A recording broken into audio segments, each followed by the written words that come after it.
yo no creo que tengamos una fecha límite que nosotros como sociedad o como personal sanitario podamos poner. No, no tenemos. En la biología no tiene fechas. Entonces, creo que es el día a día. Y esto es una historia que vamos construyendo nosotros como sociedad en la medida en que nos cuidemos, nos protegemos y empezamos a entender un poquito que esto vino para hacer algunos cambios en nuestros comportamientos. ¿Se vienen nuevas variantes? Las nuevas variantes siempre están, siempre hay nuevas variantes. El asunto está en qué tipo de variantes vamos a ir encontrando en el proceso de esta situación.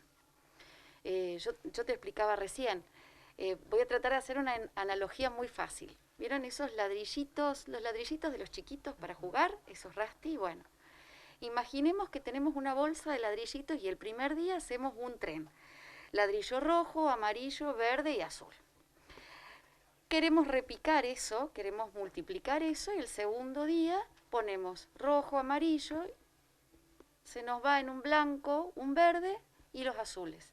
Si nosotros tenemos un organismo que controle, si nosotros controlamos, borramos ese ladrillito, ese tren y hacemos un ladrillito con la secuencia inicial. Rojo, amarillo, blanco y azul.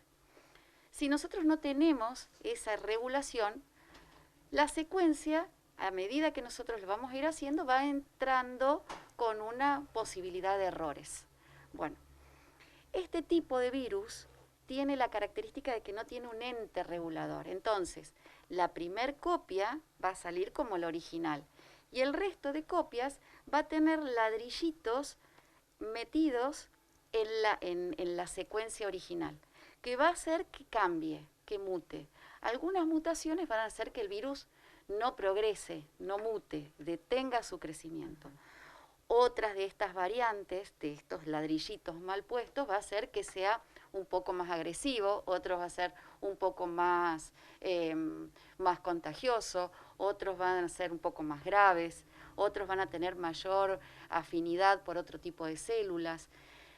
Otros, miles de otras combinaciones no van a llegar a ser efectivas. La biología, el estudio biológico que se hace de esta cepa se hace en base a aquellas secuencias que van complicando la evolución de la enfermedad. Entonces se les ha ido poniendo nombre en base a la gran frecuencia de apariciones.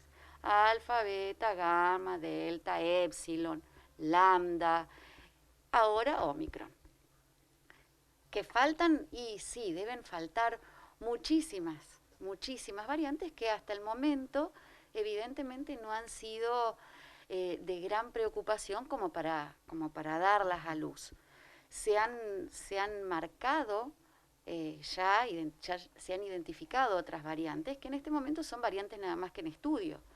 La frecuencia de aparición de ese tipo de variantes va a hacer que se estudien más, que se ponga más atención en aquellos tipos de pacientes que las presentan o que se vayan descartando, pero eso es cuestión de tiempos nada más. El tema de la contagiosidad depende mucho de la carga viral de la persona, ¿no es cierto?